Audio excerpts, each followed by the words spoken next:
Hey there, Josh here, founder of HR University and certified HR professional. In this video, we'll be going over HR manager interview questions.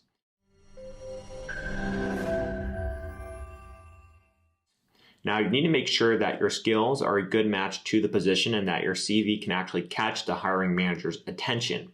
And most importantly, that you ace that interview. And for those who are in the job hunt for an HR manager position and are about to go through the interviews, you've come to the right place. But before we dive into this video, make sure to go ahead and subscribe to the channel so you can keep up to date with everything HR related. And that way, if you're looking to up-level your HR game, you'll have the content to do so. Now let's go ahead and dive right into the 15 critical and common HR manager interview questions. In our list of questions, you'll notice that most of them are strategic in nature. And let's go ahead and we'll get started with the first question. To check your understanding of an HR manager's role in relation to the business, recruiters may ask, what do you think is an HR manager's primary function? Because the scope of an HR manager's role is broad, the best way to answer this question is to have an understanding of the company that you're applying to and align your answers to their expectations. You should have an idea of what they need based on the job posting or a quick visit to their website. Some companies going through expansion may have recruitment as their primary focus, so you can tailor your answer to highlight this specific area. And for those whose efforts are on building existing business, the HR focus may be on employee upskilling and retention. And at the end of the day, your answer to this question should link to the accomplishment of business goals. And the next question is, how can you best measure the success of HR? What KPIs have you found useful? Similar to the first question, the best way to answer is to have a focused priority area. For recruitment, if you want to focus on efficiency of hiring strategies, then cost of hire can be one good KPI. For employee engagement, turnover can be a useful KPI that shows how well companies can retain people. In general, you can also think of some financial related KPIs, such as revenue per an employee. In explaining these KPIs, it would be best also to share your experience of using them in your previous or current work. The third question is, can you describe your ideal company, workplace environment, or culture, and what you can do to achieve this? When we talk about culture, here are some ideas that may come to mind. First, we have autonomous culture. No one likes to be micromanaged at work.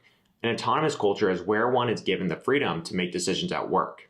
Second, we have collaborative culture, where everybody knows everybody because of the strong emphasis in working together to achieve a common goal. And lastly, an innovative culture where employees are encouraged to bring new ideas to the table. And this is where experimentation is built into the process, and often mistakes can be welcomed.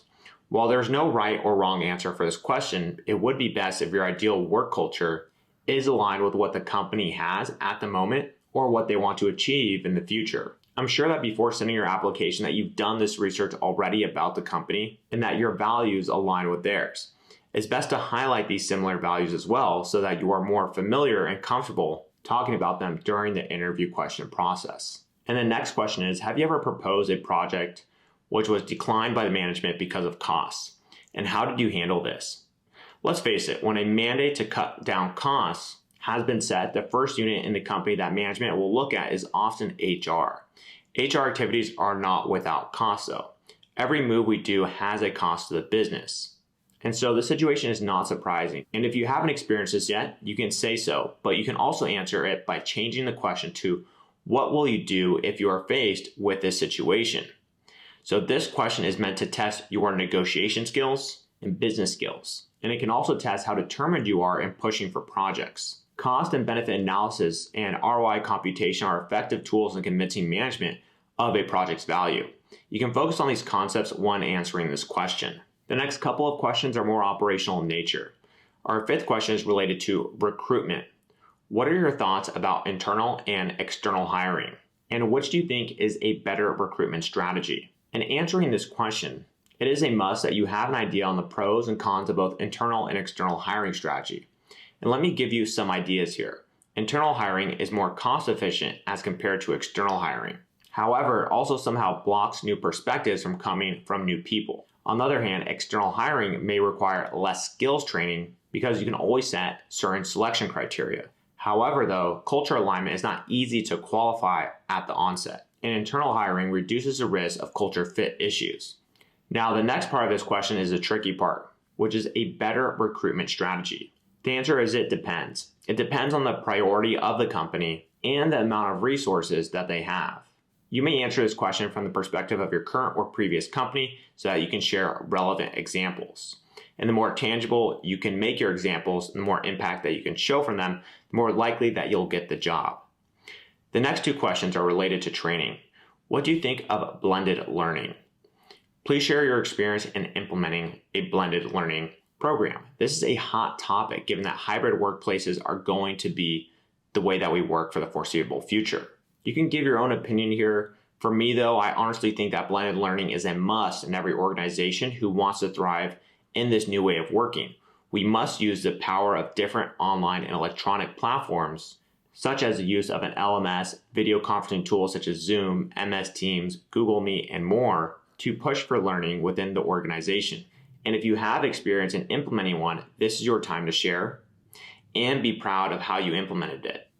And if you haven't, then go ahead and share your plans if you were to do so. And the next training related question is, what can you do when a good employee stops trying to grow? We've all dealt with this type of employee at some point in our HR careers, where there's a good employee who is content where they are and they don't aspire to move to the next step of their career. Well, it's good to know that employee is happy and satisfied. We all know that there is a limit to this. Without any change, an employee is bound to be bored and simply become disengaged.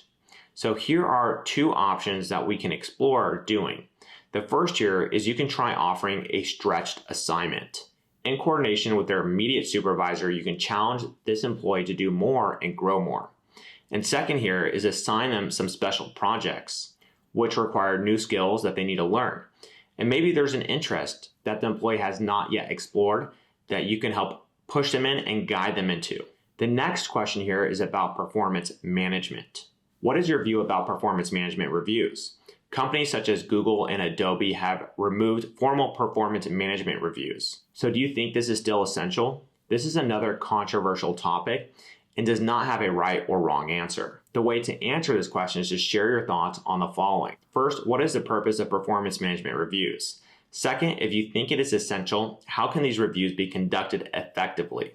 If not, what can be an alternative initiative that can be conducted in order to achieve a similar purpose? The next two questions here are employee relations related. How do you go about resolving a conflict between an employee and their manager? As HR managers, we're usually the go-to person when conflicts arise and seem to be out of control.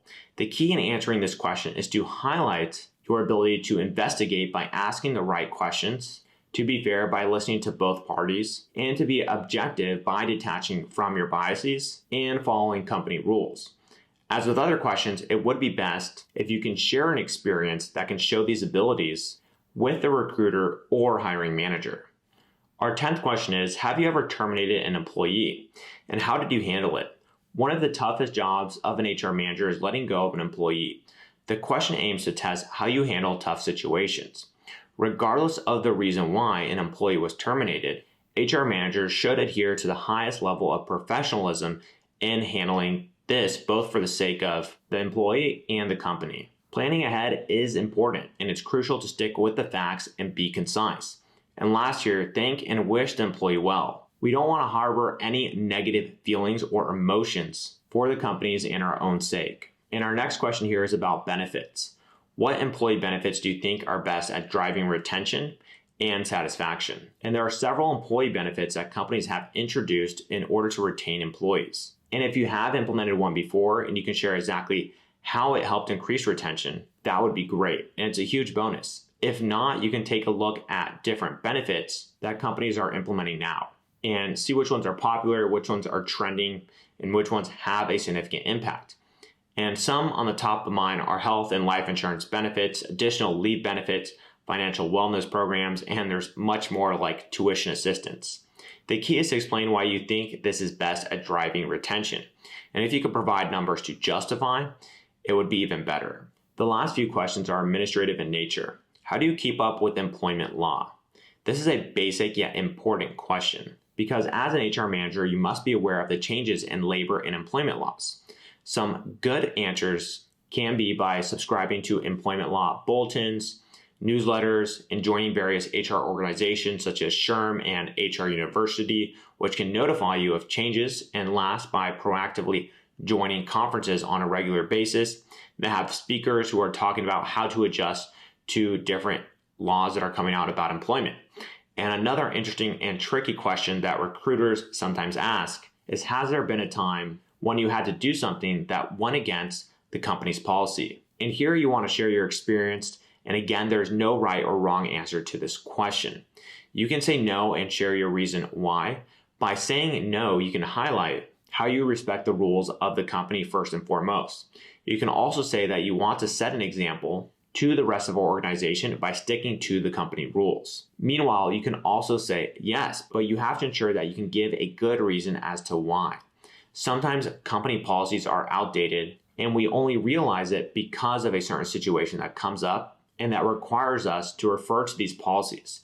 At the end of the day, policies require constant review and updating, and because of rapid change in our environment, it's not surprising that they can quickly become outdated. Now we're down to the last two questions. How do you delegate tasks to your team? Most often than not, HR managers do manage a team, and your role as a manager goes beyond just completing tasks. As a manager, delegating tasks is important because you cannot and should not do everything yourself. Efficient and effective delegation leads to empowering your team, building trust, and assists and supports the professional development of team members. And the best way to answer this question is to highlight key points.